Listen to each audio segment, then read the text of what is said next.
Panorama de consumos energéticos no abastecimento de água no Brasil.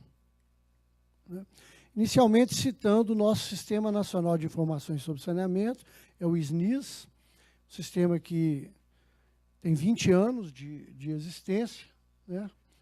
Esse ano nós vamos lançar o diagnóstico com os dados de 2015, né? E tem uma diversidade enorme de informações e indicadores sobre, em especial, o serviço de água e esgoto. Nós temos também um componente de resíduos sólidos, e esse ano nós lançamos o componente de drenagem e manejo das águas pluviais urbanas. Está em processo de coleta dos dados e devemos lançar aí o resultado dessa coleta no ano que vem. Só para dar um destaque em relação ao tema que nós estamos tratando, nós temos 2 indicadores que tratam de consumo de energia elétrica, né? Um para água e um para esgoto, cuja unidade é kWh por metro cúbico, né? Ele permite você, evidentemente, valorar e fazer uma análise de desempenho e até mesmo fazer alguma comparação, porque nós temos só em abastecimento de água, tem 5.500 municípios com dados no SNIS e em esgotamento sanitário, algo próximo de 3.800 municípios com dados no SNIS. Evidentemente que se tem um indicador em quilowatts por metro cúbico, nós temos a informação básica de consumo de energia elétrica em quilowatts também. Tem um indicador de eficiência energética, não sei nem se vocês conseguem ler. A gente iniciou no SNIS fazendo esse indicador, depois nós retiramos e temos uma proposta de voltar, que é o indicador da IWA, que tenta, digamos assim, harmonizar o índice a uma determinada altura manométrica, de forma que possa ser comparável do ponto de vista técnico. É um indicador em quilowatt-hora por metro cúbico a 100 metros de altura. Temos também um indicador de despesas, porque nós temos as despesas de energia elétrica no sistema de água e de esgoto, o que nos permite calcular reais por quilowatt em água e esgoto.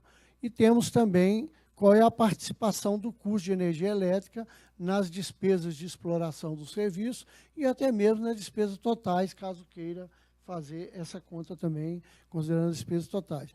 Todos aqui devem saber, é o segundo item de custo, é o segundo maior item de custo nos sistemas e também, em alguns casos, no Nordeste, de grandes adutoras de transposição, que já está chegando ao primeiro item de custo, quase igualando a despesa pessoal. Alguns índices relativos às perdas de água, índice de perda de faturamento, índice de perda na distribuição, índice de perdas linear por extensão de rede, índice de perda por ligação. Esses índices eles introduzem, né, um parâmetro básico, um é a extensão de rede, outro é a ligação, também é um índice mais favorável à análise da evolução do desempenho e a comparação.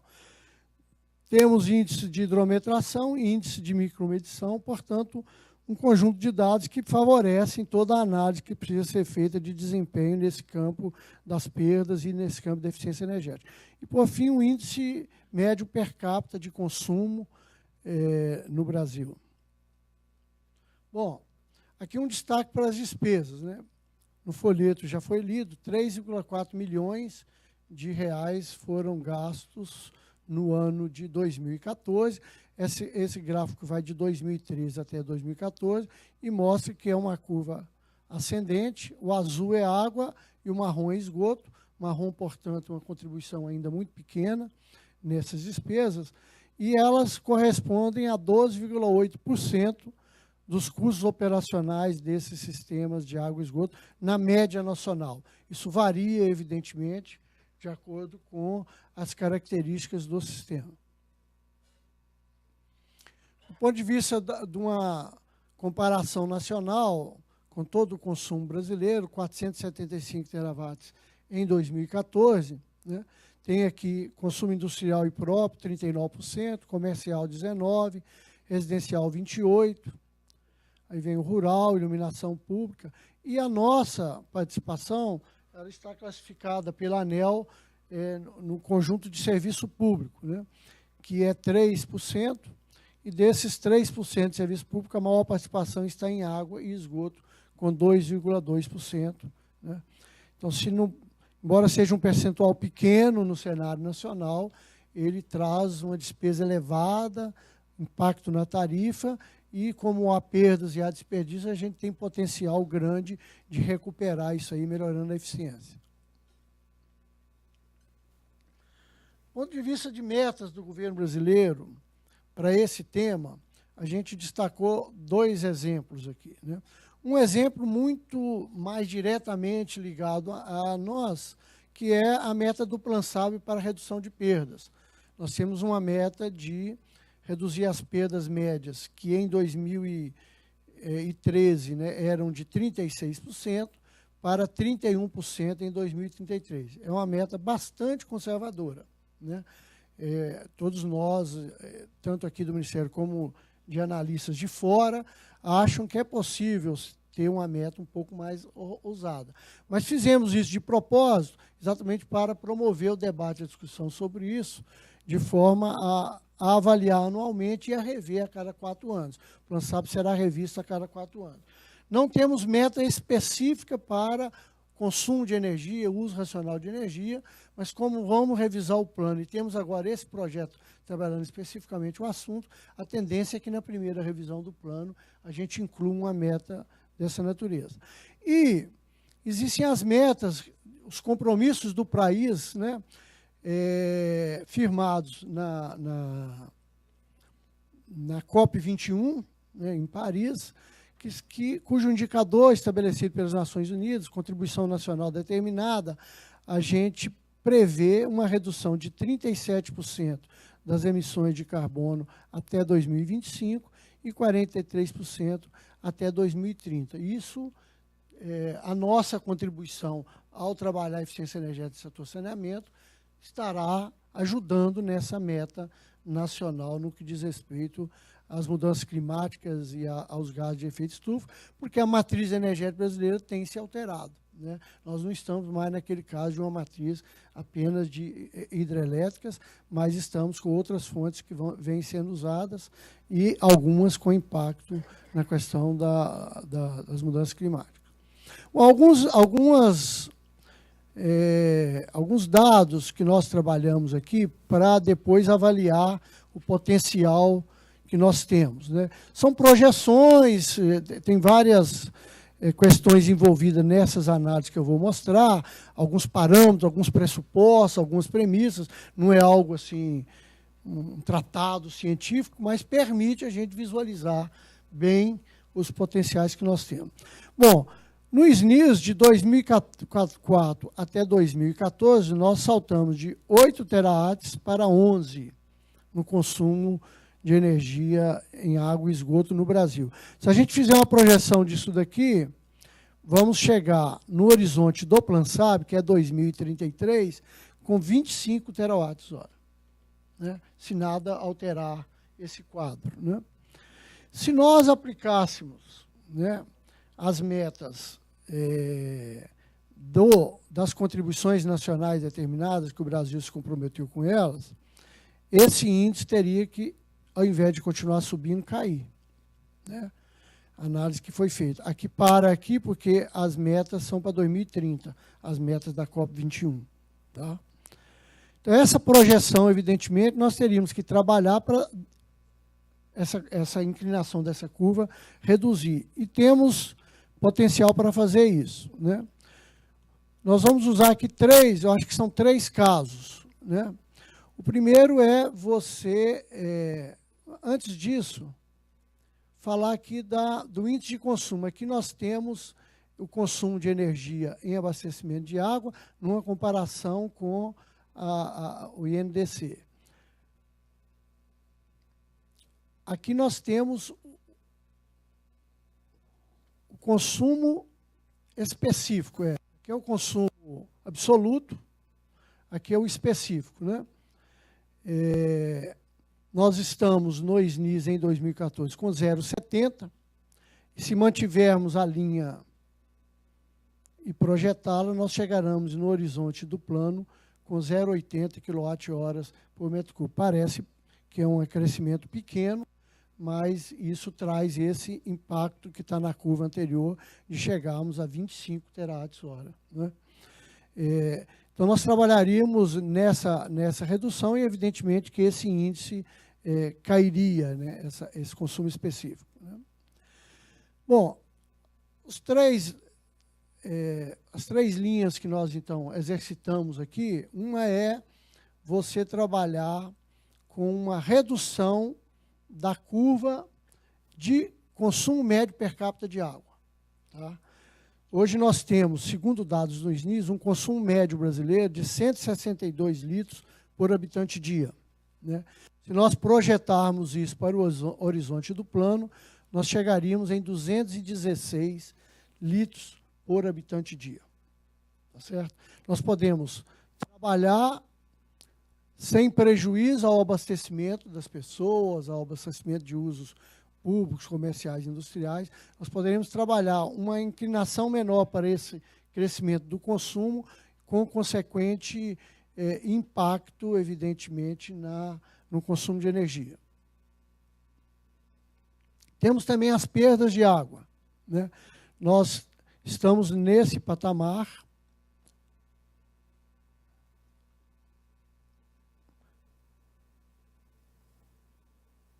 Não, aqui é o consumo. Nós estamos nesse patamar, 11, em 2014, né? Com uma perda de 36% em 2014, o PlanSab prevê reduzir para 31%, né?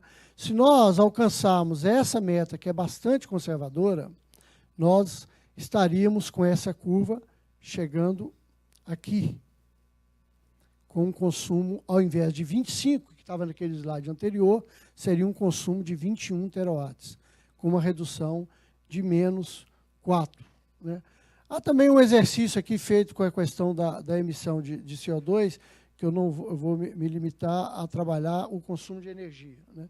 Então, nós aqui já ganharíamos uma redução de menos 4, apenas com a redução do índice previsto no PlanSab para as perdas de água.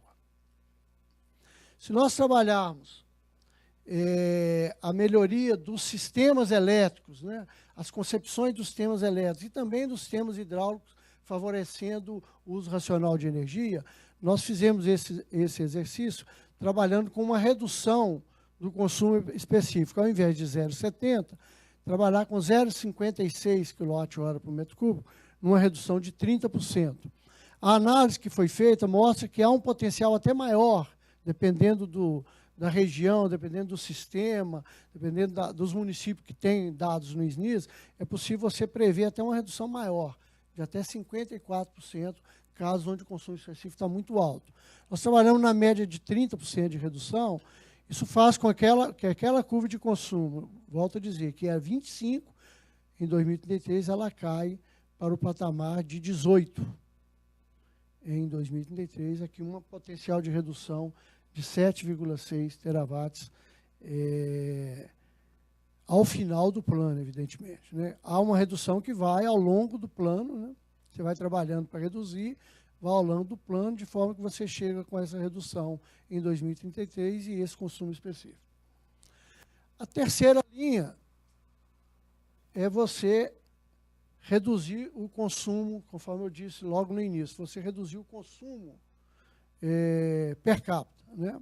E aqui nós fizemos um exercício de reduzir aquela projeção que eu mostrei antes, que chegava em 216 litros por habitante dia em 2033.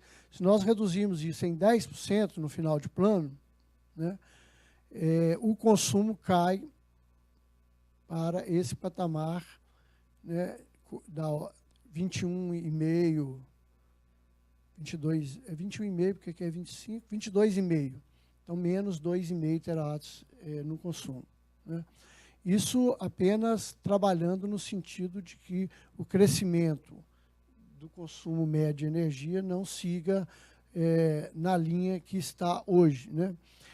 Algumas vezes eu já apresentando dados do SNIS, quando eu apresentei a curva de crescimento do consumo per capita, a reação muitas vezes das pessoas é no sentido de dizer que ótimo, nós estamos melhorando o atendimento, né? De fato, pode ser feita essa análise também.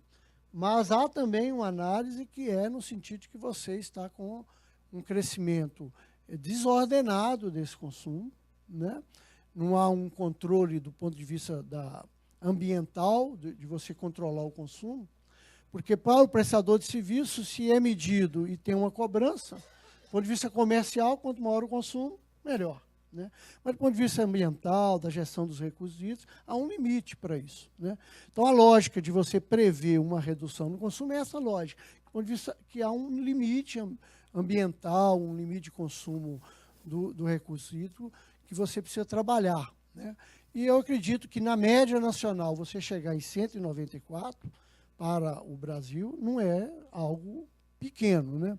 E o estudo mostra que poderia chegar até 20% nessa análise que foi feita de redução. Bom, colocando as três análises aqui, fazendo um exercício cumulativo, né? Porque um dos itens impacta no outro e vice-versa, então não é a soma dos três potenciais de redução, mas você acumula e consequentemente, você reduz um pouco o resultado final. Então, ao invés de dar a soma dos três componentes, dá esse resultado de menos 11,9 no final de plano em 2033, caso as ações para se alcançar as metas aqui previstas de reduzir o consumo específico de energia elétrica, de reduzir o consumo em litros por habitante dia de água e reduzir as perdas, se você implementar todas as ações, você chega a esse resultado que está colocado aqui, que é bastante significativo, né, se nós considerarmos que hoje, que em 2014, o total é 11. Nós estaríamos reduzindo o consumo de um ano em 2014. Né? E chegaríamos aqui com 25 menos 11,9, que seria aproximadamente 15 terawatts. Bom, estratégias, né, para alcançar. Inicialmente, citando instrumentos, né? Nós temos o Plano Nacional de Saneamento Básico, né? Embora não detalhe essa questão da eficiência energética, ele diz nas macrodiretrizes estratégicas que é fundamental o desenvolvimento tecnológico, né? A modernização dos sistemas, e é fundamental você trabalhar as medidas que nós chamamos no plano de estruturantes e de melhoria da gestão. Né? Tem até um programa no PlanSab que chama Saneamento Estruturante, exatamente para trabalhar temas desta natureza de qualificação e de melhoria dos sistemas. Nós temos os planos municipais de saneamento básico, obrigatórios por lei. Hoje nós estamos aí numa estimativa que temos 31%, 32% dos municípios já têm planos, né? Ainda é pouco, né? E acreditamos que isso vai crescer. Esses materiais que estão no site do Ministério da Cidade, eles trazem diversas diretrizes para a elaboração do plano, inclusive aquelas diretrizes para se fazer prognóstico de programas, ações, projetos e medidas para você não só universalizar e ampliar o atendimento, mas também para qualificar os serviços e os sistemas. E tem o SNIS, né? A gente faz uma análise anual, que nós chamamos de diagnóstico de serviço de água e esgoto, com toda a base de dados do SNIS, e temos ferramentas de avaliar e de analisar a evolução desse processo todo, né? E trabalharíamos com assistência técnica, capacitação e sistema de informações. Isso está previsto no PlanSab e já é feito hoje. Evidentemente que, com o decorrer do tempo, isso precisaria ser ampliado, né? Então, temos trabalhado a ideia de apoiar a regulação, né, acompanhar o desenvolvimento, apoiar tecnicamente, fazer uma análise da regulação no Brasil, trabalhando uma linha de ação que, no cenário internacional, traduzindo para o português, chama-se supervisão regulatória. Para o português, a palavra supervisão ela tem uma conotação um pouco diferente do que tem no termo em inglês, que é oversight. Mas, de qualquer forma, a ideia é apoiar tecnicamente, colocar normas regulatórias de referência para padronizar um pouco as questões técnicas, as questões econômico-financeiras, as questões de marco de cunho legal e institucional também, de forma a contribuir com esse item do Serviço de Saneamento Básico, que apesar de ser uma obrigação na lei de 2007, já com 10 anos a lei, ele ainda não está totalmente instalado, em alguns casos está até incipiente, em alguns estados e municípios brasileiros. Então, esse tema, ao nosso ver, essa área de regulação, ao nosso ver, tem muita contribuição a dar nesses pontos do serviço de água e esgoto, que corresponde a melhorar a qualidade, melhorar a eficiência, melhorar o desempenho. Tanto é assim que nesse projeto, né, o PROESA, nós temos uma parceria com uma agência reguladora, que é a Ares PCJ, lá de São Paulo, que nós vamos trabalhar com eles vários desses temas, e eles vão tem conosco o compromisso de multiplicar isso, né, depois para os municípios onde eles trabalham. Tem também, evidentemente, o apoio financeiro aos programas de investimento, que o governo federal já faz, o Ministério das Cidades trabalha com esse apoio financeiro. O PAC teve uma grande quantidade de recursos de investimento no serviço de água e esgoto, e boa parte dos investimentos atuam nas infraestruturas existentes, né? Então, não é apenas ampliar sistemas, construir novos sistemas, mas boa parte atua nas infraestruturas existentes. Isso, evidentemente, que melhora e qualifica essas infraestruturas para o tema da redução de perda de água e da melhoria da eficiência. Uma hipótese que pode ser trabalhada é você fixar metas nesses temas de eficiência energética e de redução de perdas dentro desses programas, aprimorando com o tempo esses programas. O Plano SAB pode propor isso, né? E incentivar um pouco mais, e aí a gente vai trabalhar isso no PROESA, o trabalho nos temas de eficiência energética através de um planejamento, de um plano de gestão para essa questão da eficiência energética, do uso racional de energia.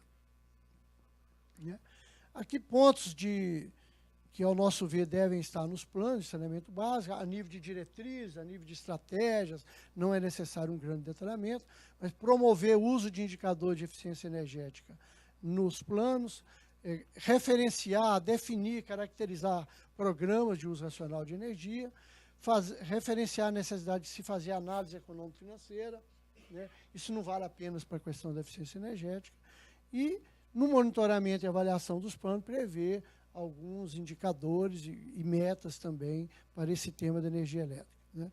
Aqui alguns exemplos, não vou ler todos esses exemplos, mas são indicadores que são aqueles que eu citei no início, né?